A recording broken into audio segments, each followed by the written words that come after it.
Assalamualaikum warahmatullahi wabarakatuh. Di sini kami akan memaparkan materi tentang Pancasila sebagai dasar nilai pengembangan ilmu yang beranggotakan terdiri dari Fani Novianti dengan NPM 211002513. Selanjutnya Rista Dwi Audina dengan NPM 211002522. Selanjutnya ada Uti Nasiba dengan NPM 211002121. Dan yang terakhir ada Zulfa Ijatun Nabilah dengan NPM 211002524.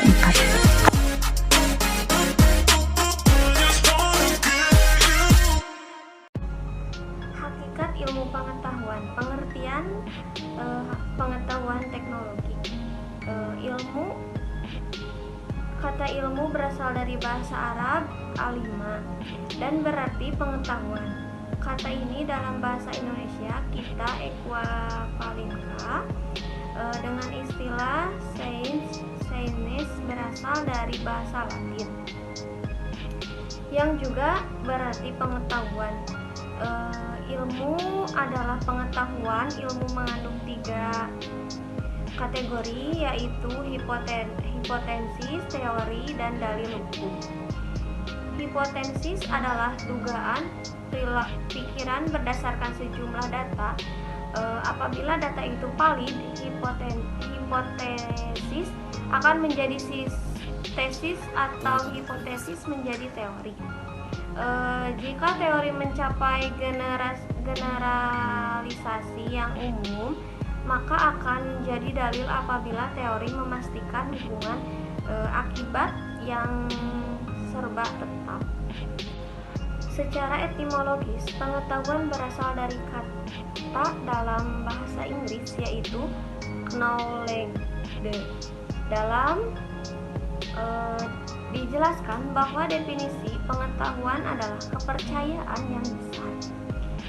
Menurut Ghazali, pengetahuan adalah apa yang diketahui atau hasil pekerjaan tahu tersebut adalah hasil dari yang terkenal.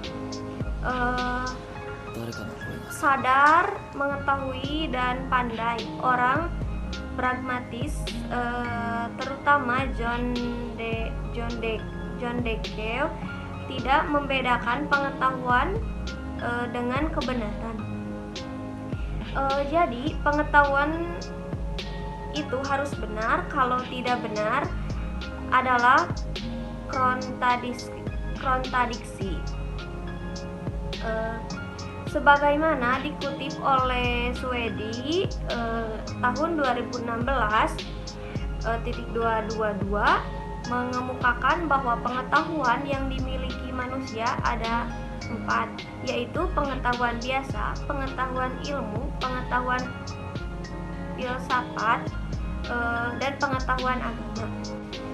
Apa itu perbedaan ilmu dan pengetahuan? Pada Kamus Besar Bahasa Indonesia KBBI, ilmu disamakan artinya dengan pengetahuan.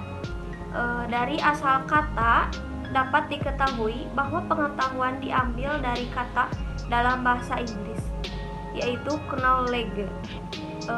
Sedangkan ilmu diambil dari kata science dan peralihan dari kata bahasa Arab alima. Untuk memperjelas pengetahuan dibedakan menjadi 2 sifat, yaitu prailmiah dan pengetahuan ilmiah. Pengetahuan yang bersifat pro-ilmiah adalah pengetahuan yang belum memenuhi syarat-syarat ilmiah pada umumnya. Sebaliknya, pengetahuan ilmiah adalah pengetahuan yang harus memenuhi syarat-syarat ilmiah. Dan adapun syarat-syarat ilmiah yang dimiliki oleh pengetahuan ilmiah adalah harus memiliki objek tertentu, objek formal, materi, harus bersistem, memiliki metode tertentu, sifatnya umum. Selanjutnya adalah perkembangan iptek. Setelah manusia berhasil memperdalam ilmu pengetahuan, maka produk dari ilmu tersebut adalah teknologi. Ilmu pengetahuan berkembang melangkah secara bertahap menurut dekade waktu dan menciptakan zamannya.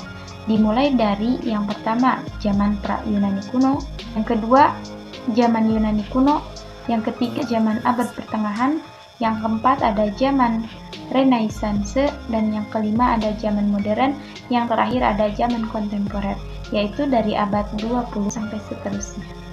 Selanjutnya, Pancasila sebagai dasar pengembangan ilmu pengetahuan dan teknologi. Iptek sebagai asas pembangunan dan sebagai salah satu bidang pembangunan yang sejajar dengan bidang pembangunan lainnya. Maka, secara sadar kita mengakui dan memahami betapa pentingnya iptek bagi kehidupan bangsa dan negara, terutama dalam menjamin kesinambungan pembangunan nasional. Adapun nilai-nilai Pancasila sebagai pengembangan ilmu pengetahuan dan teknologi yang terkandung dari setiap sila-sila Pancasila diuraikan sebagai berikut. Yang pertama, nilai ketuhanan sebagai dasar pengembangan ilmu. Yang kedua, nilai kemanusiaan sebagai dasar pengembangan ilmu. Yang ketiga, nilai persatuan sebagai dasar pengembangan ilmu. Yang keempat, nilai kerakyatan sebagai dasar pengembangan ilmu. Dan yang kelima yaitu nilai keadilan sebagai dasar pengembangan ilmu. Kelima nilai dasar Pancasila yakni ketuhanan, kemanusiaan, persatuan, kerakyatan, dan keadilan, yaitu merupakan pondasi yang paling kuat bagi bangsa Indonesia untuk mengembangkan iptek. Bahkan menemukan iptek dengan syarat mutlak, iptek tersebut tidak bertentang dengan nilai-nilai Pancasila. Urgensi Pancasila sebagai dasar nilai pengembangan ilmu. Menurut Surajio, ada 3 faktor sebagai indikator bahwa ilmu pengetahuan itu bebas nilai. Yang pertama yaitu ilmu harus bebas dari pengandaian-pengandaian, yakni bebas dari pengaruh eksternal seperti faktor politis, ideologi, agama, budaya, dan unsur kemasyarakatan lainnya. Yang kedua yaitu perlunya kebebasan usaha ilmiah agar otonomi ilmu pengetahuan terjamin. Kebebasan ini menyangkut kemungkinan yang tersedia dan penentuan diri. Yang ketiga yaitu penelitian ilmiah tidak luput dari pertimbangan etis yang sering dituding menghambat kemajuan ilmu karena nilai etis itu sendiri bersifat universal. Namun, menurut sastra Prateja, setiap ideologi negara harus mampu kedudukan Pancasila. Landasan kebijakan pengembangan iptek diantaranya adalah yang pertama, pengembangan ilmu pengetahuan harus menghormati keyakinan religius masyarakat karena dapat saja penemuan ilmu yang tidak sejalan dengan keyakinan religius, tetapi tidak harus dipertentangkan karena keduanya mempunyai logika sendiri. Dan yang kedua B, ilmu pengetahuan ditujukan bagi pengembangan kemanusiaan dan dituntun oleh nilai-nilai etis yang berdasarkan kemanusiaan. C. Iptek. Iptek merupakan unsur yang menghomogenisasikan budaya sehingga merupakan unsur yang mempersatukan dan memungkinkan komunikasi antar masyarakat. Membangun penguasaan iptek melalui sistem pendidikan merupakan sarana memperkokoh kesatuan dan membangun identitas nasional. Yang D. Prinsip demokrasi akan menuntut bahwa penguasaan iptek harus merata ke semua masyarakat karena pendidikan merupakan tuntunan seluruh masyarakat. E. Kesenjangan dalam penguasaan iptek harus dipersempit terus-menerus sehingga semakin merata sebagai konsekuensi prinsip keadilan sosial. Menurut pendapat sastra Pradeja juga, Pancasila sebagai landasan etika pengembangan iptek adalah A. Pengembangan iptek terlebih yang menyangkut manusia haruslah selalu menghormati martabat manusia, misalnya dalam rekayasa genetik. B. Iptek haruslah meningkatkan kualitas hidup manusia, baik sekarang maupun di masa depan. C. Pengembangan iptek hendaknya membantu pemekaran komunitas manusia, baik lokal, nasional maupun global. D. Iptek harus terbuka untuk masyarakat, lebih-lebih yang memiliki dampak langsung kepada kondisi hidup masyarakat. E. Iptek hendak untuk penciptaan masyarakat yang semakin lebih adil. Untuk yang selanjutnya yaitu dari uraian pandangan mengenai Pancasila sebagai dasar pengembangan ilmu sebagaimana dikemukakan di atas mengandung makna yang berbeda-beda. Di antaranya yaitu yang pertama, Iptek tidak bertentangan dengan nilai-nilai yang terkandung dalam Pancasila, mengandung asumsi bahwa ilmu pengetahuan dan teknologi itu berkembang secara otonom. Kemudian, dalam perjalanannya dilakukan adaptasi dengan nilai-nilai Pancasila. Makna yang kedua yaitu bahwa setiap ilmu pengetahuan dan teknologi yang dikembangkan di Indonesia harus menyertakan nilai-nilai Pancasila. Sebagai faktor internal mengandalkan bahwa sejak awal pengembangan Iptek sudah harus melibatkan nilai-nilai Pancasila.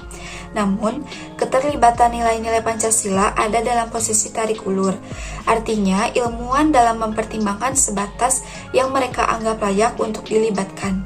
Makna yang ketiga yaitu bahwa nilai-nilai Pancasila berperan sebagai rambu normatif bagi pengembangan Iptek, mengasumsikan bahwa ada rule of the game yang harus disepakati oleh para ilmuwan sebelum ilmu itu dikembangkan. Namun, tidak ada jaminan bahwa rule of the game itu akan terus ditaati dalam perjalanan pengembangan Iptek itu sendiri.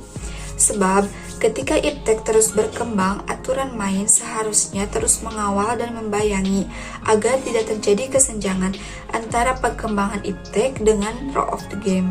Makna yang keempat yaitu menempatkan bahwa setiap pengembangan Iptek harus berakar dari budaya dan ideologi bangsa Indonesia dan memandang bahwa Pancasila bukan hanya sebagai dasar nilai pengembangan ilmu, tetapi sudah menjadi paradigma ilmu yang berkembang di Indonesia. Untuk yang selanjutnya yaitu mengenai alasan diperlukannya Pancasila sebagai dasar nilai pengembangan ilmu. Pentingnya Pancasila sebagai dasar pengembangan ilmu dapat ditelusuri ke dalam hal-hal sebagai berikut.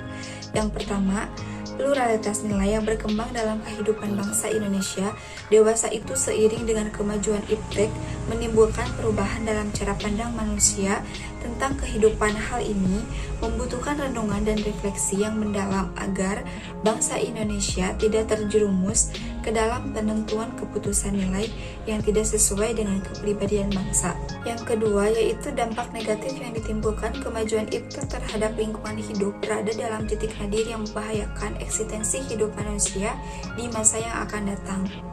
Yang ketiga yaitu perkembangan Iptek yang didominasi negara-negara barat dengan politik global ikut mengancam nilai-nilai khas dalam kehidupan bangsa Indonesia seperti spiritualitas, gotong royong, solidaritas, musyawarah, dan cita rasa keadilan. Yang keempat, kerusakan lingkungan yang timbul oleh adanya Iptek mengakibatkan generasi yang akan datang menerima resiko rawan bencana dan penggunaan benda-benda teknologi yang menggantikan peran nilai-nilai luhur. Dan yang kelima, gaya hidup global menggantikan nilai-nilai kearifan lokal. Selanjutnya mengenai dinamika dan tantangan Pancasila sebagai landasan pengembangan Iptek. Pancasila sebagai landasan pengembangan ilmu belum dibicarakan secara eksplisit oleh para penyelenggara negara sejak Orde Lama sampai era Reformasi. Para penyelenggara negara pada umumnya hanya menyinggung masalah pentingnya keterkaitan antara pengembangan ilmu dan dimensi kemanusiaan. Sementara itu, tantangan terhadap Pancasila sebagai dasar pengembangan Iptek di Indonesia diantaranya yang pertama, kapitalisme yang sebagai menguasai perekonomian dunia termasuk Indonesia. Akibatnya, ruang bagi penerapan nilai-nilai Pancasila sebagai dasar pengembangan ilmu menjadi terbatas. Kedua, globalisasi yang menyebabkan lemahnya daya saing bangsa Indonesia dalam mengembangkan Iptek sehingga Indonesia lebih berkedudukan sebagai konsumen daripada produsen dibandingkan dengan negara-negara lain. Ketiga, konsumerisme menyebabkan Indonesia menjadi pasar bagi produk negara lain yang lebih maju. Dan untuk yang keempat, pragmatisme yang berorientasi pada 3 ciri yaitu yang pertama, workability atau keberhasilan, yang kedua, satisfaction atau kepuasan, dan yang ketiga, result atau hasil. Ketiga ciri tersebut mewarnai perilaku kehidupan sebagai besar masyarakat Indonesia.